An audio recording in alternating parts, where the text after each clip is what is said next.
Baik, kita lanjutkan. Jadi, pada bank syariah tidak mengenal istilah dana murah dan dana mahal karena tidak ada biaya bunga yang dijanjikan oleh kepada nasabah, sehingga tidak ada hasil pasti yang dijanjikan di awal untuk nasabah DPK. Selanjutnya, lalu bagaimana biaya dana pada bank syariah? Gitu ya. Adapun bagi hasil akan diberikan kepada nasabah yang menyimpan dananya ke bank syariah muncul atau diberikan setelah dana yang dihimpun dalam proses funding DPK dana pihak ketiga tersebut disalurkan ke pembiayaan atau financing berdasarkan prinsip-prinsip syariah yang diterapkan oleh bank syariah. Yang kita ketahui ada beberapa prinsip syariah yang diterapkan dalam operasional bank syariah dalam proses penyaluran dananya. Di antaranya ada kontrak atau akad jual beli, yaitu ada akad murabahah, salam dan istisna. Kemudian kontrak atau akad kongsi, di sini ada akad mudharabah dan musyarakah, atau bahkan ada musyarakah mutanakisoh dan lain sebagainya. Kemudian ada kontrak atau akad jual beli manfaat barang, yaitu ada sewa, yaitu ada ijarah mutahabbi tamlik dan akad atau kontrak lain sebagainya. Kemudian dari pengelolaan dana tersebut maka baru diperoleh margin dari kontrak atau akad jual beli, kemudian bagi hasil dari akad atau kontrak kongsi, kemudian ujroh dari akad atau kontrak sewa, yang mana setelah pendapatan tersebut akan didistribusikan kepada nasabah dana pihak ketiga, yaitu nasabah tabungan deposito dan giro sesuai dengan ketentuan yang berlaku. Gitu. Kemudian, lalu bagaimana biaya dana pada bank syariah? Bank syariah tidak ada biaya dana atau cost of fund. Yang ada adalah proyeksi bagi hasil atau PBH untuk nasabah DPK. Karena bank syariah tidak mengenal cost of fund, maka bank syariah tidak ada skema dana murah dan dana mahal. Namun, bank syariah boleh mengelompokkan dana pihak ketiga berdasarkan current account dan saving account atau kasa dan deposito.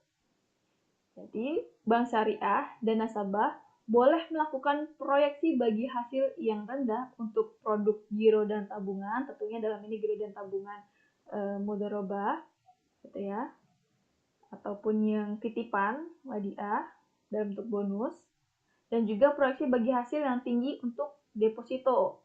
Nah, mengapa hal tersebut? Sudah kita ketahui bahwa tentunya dalam menentukan proyeksi tinggi dan rendahnya berkaitan dengan sumber dana tersebut yang diperoleh bank syariah, selanjutnya waktu yang digunakan untuk pengelolaan dana tersebut, gitu ya. Tentunya deposito dalam pengelolaan dana tersebut bank lebih leluasa menggunakannya karena terdapat jangka waktu yang lebih lama dalam proses penyimpanan dananya di bank syariah. Jadi sangat wajar ketika bank syariah pun senang jika porsi kasa dan tabungan dan giro lebih besar jumlahnya dibandingkan dengan besar jumlahnya dan nominalnya dibanding dengan deposito, gitu ya. Karena apa? Karena pada porsi kasa, gitu ya, proyeksi bagi hasilnya atau bonusnya lebih rendah dibandingkan dengan imbal hasil atau bagi hasil yang diberikan untuk simpanan deposito. Lalu bagaimana perhitungan proyeksi bagi hasil pada bank syariah?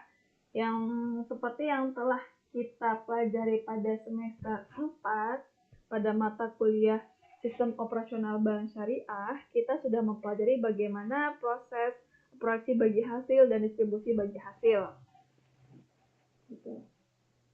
Yang kita ketahui pada proses distribusi bagi hasil ini terdapat proyeksi nisbah bagi hasil yang diberikan untuk setiap produk penghimpunan dana pada bank syariah.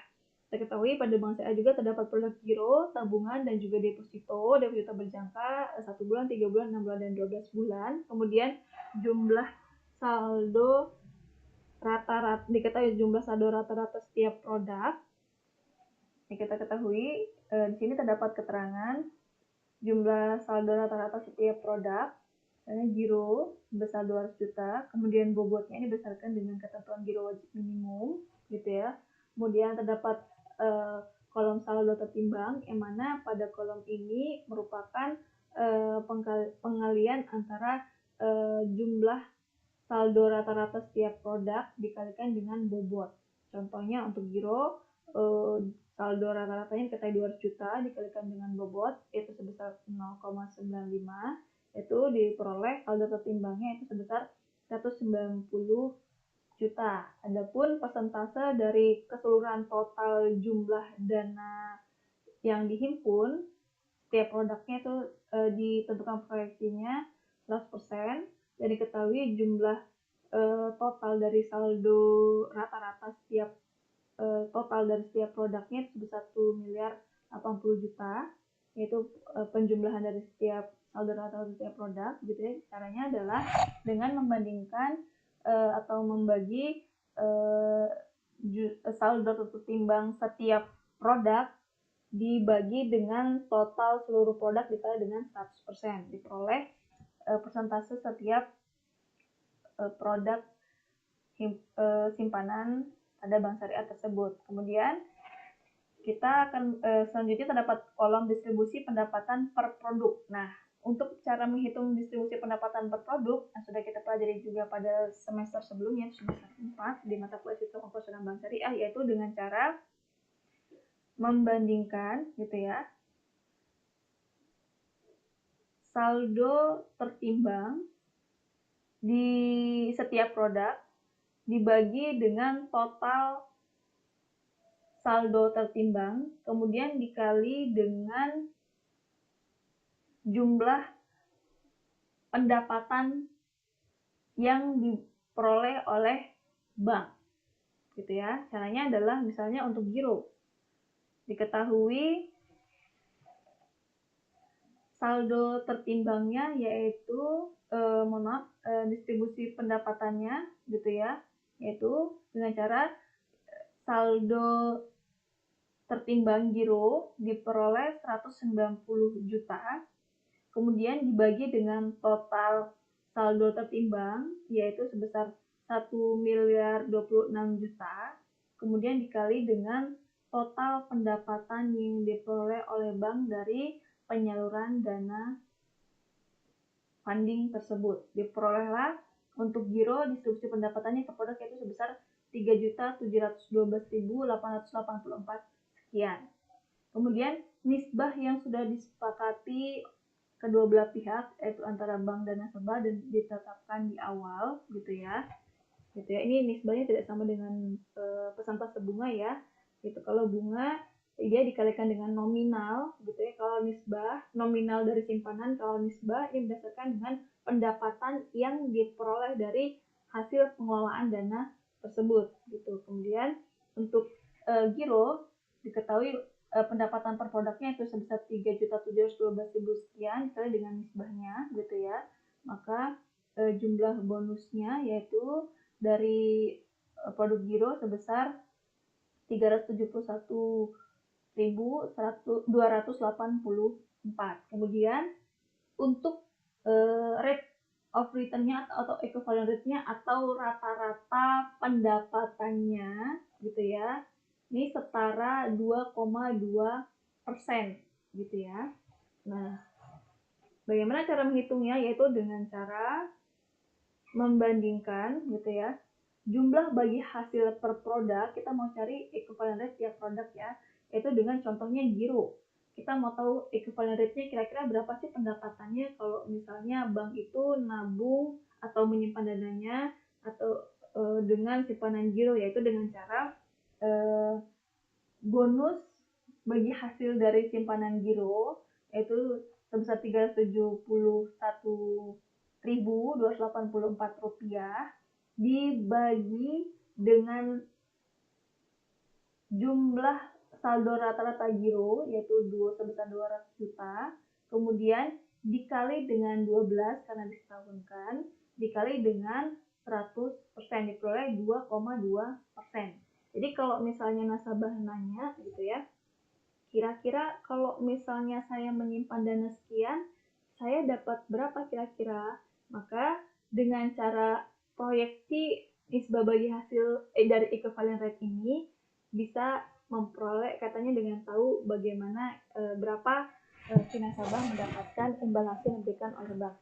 Sekali lagi, equivalent rate adalah rata-rata pendapatan bank dan ini diperoleh dari proses perhitungan dari pengelolaan dana bank pada periode sebelumnya. Jadi kisarannya menggunakan kalimat rata-rata atau setara sekian persen. Dan ini tentunya jumlah ini gitu ya, equivalent rate setiap produk gitu ya, tentunya tidak sama gitu karena hal tersebut juga berkaitan dengan jumlah pendapatan pada bank itu beda-beda setiap bulan dan juga setiap tahunnya gitu ya, karena kita ketahui bahwa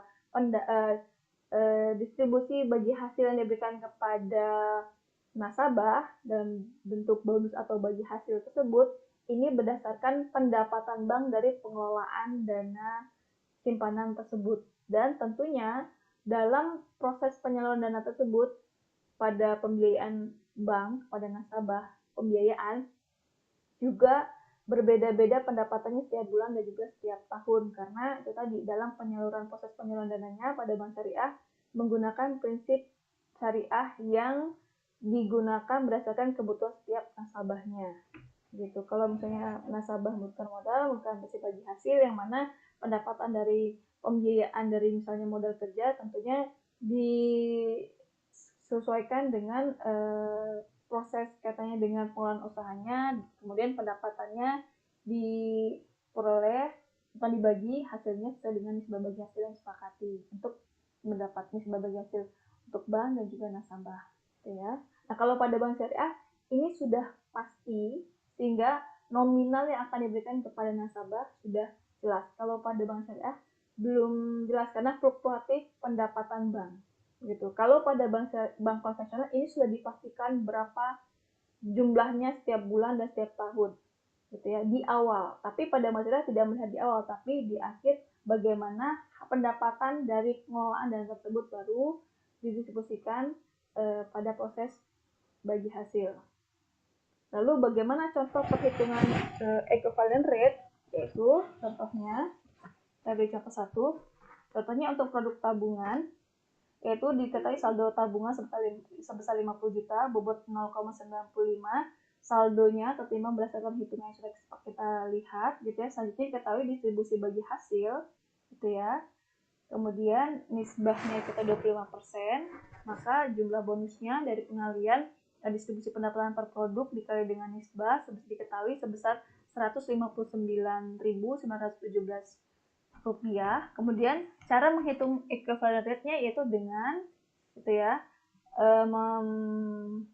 membandingkan atau membagi jumlah bonus bagi hasil per produk dikali dengan saldo rata-rata keseluruhan tabungan gitu ya. Kemudian dikali dengan 12 karena setahunkan, kemudian dikali 100% diperoleh equivalent rate setiap produk. Gitu. Kemudian ini adalah cara perhitungan bagi hasil tabungan per nasabah. Tuh. Jadi untuk saldo rata-rata per nasabah itu perhitungannya berdasarkan perkiraan pendapatan bank itu berapa. Gitu. Dan hal ini sudah kita pelajari pada pertemuan sebelumnya pada semester sebelumnya.